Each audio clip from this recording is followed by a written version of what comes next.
मिस्र में गजा शांति समझौते के दौरान जिस तरीके से पाकिस्तान के प्रधानमंत्री शहबाज शरीफ अमेरिकी राष्ट्रपति डोनाल्ड ट्रंप की तारीफ कर रहे थे, उसके बाद से ऐसा लगा कि मानो वो इतनी खुशामद कर रहे हैं कि बदले में पाकिस्तान कुछ लेकर जाएंगे, पाकिस्तान के लिए आटों का इंतजाम कर लेंगे। लेकिन अब आपको बता दें कि शिवसेना यूबीटी की सांसद प्रियंका चतुर्वेदी का बयान सामने आया है। उन्होंने तो शहबाज शरीफ को ऐसे कह दिया कि बस डैडी बोलना बाकी था। तो एक तरफ अब जहां प्रियंका चतुर्वेदी ने शहबाज शरीफ को लताड़ लगाई है, तो दूसरी तरफ भारतीय जनता पार्टी के सांसद हैं निशिकांत दुबे इन दिनों अमेरिका में हैं और उन्होंने यूएन में जाकर पाकिस्तान को जमकर फटकार लगाई है। तो मतलब जिस तरीके से अब पाकिस्तान की सोनम हरकत है, शहबाज शरीफ तो जिस तरीके से कल बयानबाजी कर रहे थे, मानो कि वो ट्रंप को इतना खुश करना चाह रहे हैं और ट्रंप बाकायदा बगल में खड़े हैं। कई बार ऐसा लगता है कि एक स्टूडेंट है, वो स्पीच दे रहा है, प्रिंसिपल बगल में खड़ा है, आपसे कुछ गलती हुई तो मैं तुम्हें कंटाप लगाऊंगा। तो ऐसी स्थिति थी और बाकायदा उसी स्टूडेंट की तरफ कि जो रटा रटाया भाषण, कई बार तो ऐसा लगता है कि शहबाज ने जो स्पीच दिया है, कहीं वो व्हाइट हाउस से पीटर नवारो वगैरह ने लिख के तो नहीं भिजवाया था। और ऐसा ही रजत, आपको याद होगा जब इजराइल गाज़ा के ऊपर जब पाकिस्तान का रिएक्शन सामने आया था कि पाकिस्तान ने जो है ट्रंप के गाज़ा पीस प्लान का सपोर्ट किया है, तो पाकिस्तान से ये आवाज़ उठ रही थी कि भाई शहबाज शरीफ तो ट्रंप के ही चेले निकले, शहबाज शरीफ ट्रंप की जो स्क्रिप्ट लिखी गई है उस पर ही काम कर रहे हैं। तो कहीं ना कहीं अब जो मिस्र में बयान दिया गया है, भले ही वो शहबाज शरीफ के द्वारा दिया गया हो या फिर ट्रंप के द्वारा दिया गया हो, इससे ये साफ हो गया है कि दोनों एक ही साथ चल रहे हैं और ट्रंप जो आदेश दे रहे हैं वैसा वैसा पाकिस्तान कर रहा है। और अब इसी बीच प्रियंका चतुर्वेदी का जो पोस्ट है वो अपने आप में काफ़ी अहम हो जाता है, क्योंकि यहाँ पर उन्होंने पाकिस्तान को लताड़ा है, भले ही सरकास्टिक तरीके से लताड़ा हो। उन्होंने कहा कि सिर्फ जो है उनको पापा यानी डैडी कहना भूल गए, नहीं तो ये तो जो आप चापलूसी कर रहे हैं उसको पूरी तरह से पूरा कर देता। यूएन में निशिकांत दुबे भी भड़के हैं, उन्होंने पाकिस्तान को जमकर फटकार लगाई है। सोनम, निशिकांत दुबे इन दिनों अमेरिका के दौरे पर हैं, यूएन में जाते हैं, भारतीय जनता पार्टी सांसद हैं। अब यहाँ दो चीज़ें बड़ी इंटरेस्टिंग हैं। शिवसेना यूबीटी जो कि इंडिया गठबंधन का हिस्सा है, उसकी सांसद फटकार लगा रही हैं, और निशिकांत दुबे जो कि भारतीय जनता पार्टी के सांसद हैं।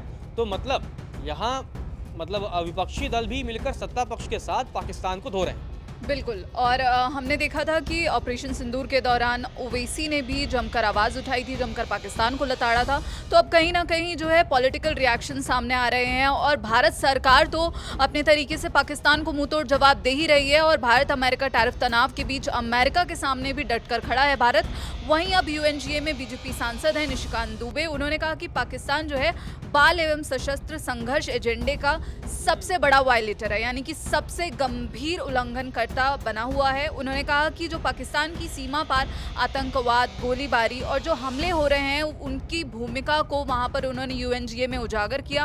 और आगे वो कहते हैं कि इस तरह के कार्यों में लिप्त होने के बावजूद जो है पाकिस्तान का अंतर्राष्ट्रीय मंचों पर बोलना अपने आप में पाखंडपूर्ण है। उन्होंने कहा कि पाकिस्तान को खुद को आईने में देखना चाहिए। इस मंच पर वो आकर उपदेश दे रहा है तो उन्हें उपदेश देना बंद करना चाहिए, क्योंकि वही जो है आतंकवाद फैला रहे हैं। अपनी सीमाओं के भीतर वो बच्चों की सुरक्षा के लिए उन्हें कदम उठाने चाहिए। उन्होंने आगे कहा कि बच्चों को निशाना बनाना बंद करना चाहिए। यहाँ पर उन्होंने कहा कि संयुक्त राष्ट्र महासचिव की जो 2025 की रिपोर्ट है उसमें खुद ये कहा गया है कि पाकिस्तान ने स्कूलों पर हमला किया, खासकर लड़कियों के स्कूलों में जो स्वास्थ्यकर्मी हैं उन पर हमले किए गए।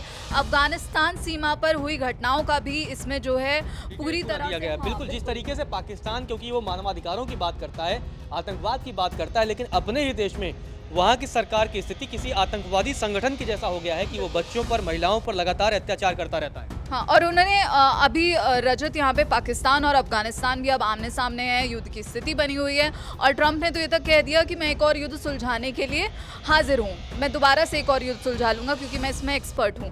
हालांकि उनके बयान पर किसी ने इतना ध्यान नहीं दिया, लेकिन ट्रंप हैं वो युद्ध विराम का दावा करते रहते हैं। भारत पाकिस्तान को लेकर भी उन्होंने वही फिर से दावा किया शहबाज शरीफ के सामने, जब वो पीछे खड़े थे तो उन्होंने ये तक कह दिया कि है ना, भारत और पाकिस्तान के बीच में सब कुछ ठीक है। तो फिर शहबाज शरीफ थोड़ा असहज हुए, लेकिन उन्होंने भी हामी भर दी, क्योंकि भैया जैसा अमेरिका बोलेगा पाकिस्तान वैसा ही करेगा।